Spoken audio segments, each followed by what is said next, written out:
اهلا بيكم، منورين كلكم. الحقيقه انا بشكر ووتشو وبشكر باشمهندس محمود وبشكر اخويا وصاحبي باشمهندس احمد على ان هو في فرصه ان احنا نقدر نبسط مفاهيم السي ان سي. احنا كل شويه كنا بنسمع مثلا سي ان سي موجود، سي ان سي راوتر. طب ايه اصل الموضوع؟ ايه اصل الحكايه؟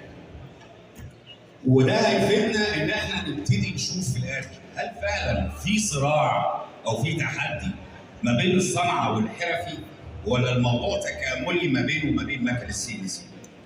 طيب زي ما انتم شايفين كده الصوره بمنتهى البساطه، راجل صنايعي، راجل قديم شغال في الموضوع، وعندنا المكنه بتعمل تعدديه وعامله اكتر من جزء.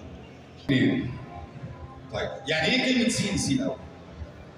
سي ان سي هي اختصار لكلمه او لجمله كامله بتقول اسمها كمبيوترايزد نيوميريكال كنترول. يعني ايه برضه؟ النيوميريكال كنترول الا وهو التحكم الرقمي. الناس زمان كان عندهم مكنه، المكنه دي عباره عن فريزه انت بتحركها يدوي بالثلاث محاور. فالناس قالوا طب ليه ما نركبش عليها مواتير؟ المواتير دي هي اللي تتحكم لي في المحاور. طيب انا عايز اتحكم في المواتير دي، اعمل ايه؟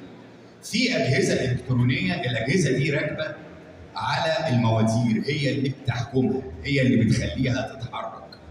ولما الموضوع اتطور ابتدوا يركبوا عليه اجهزه كمبيوتر. جهاز الكمبيوتر وهو جهاز الكمبيوتر ده هو اللي ابتدى يتحكم لي في الاجهزه الالكترونيه اللي بتتحكم لي في المواتير اللي بتتحكم لي في المحاور بتاعت المكنه. ومن هنا جت الجمله او الكلمه اللي بتقول سي ان سي.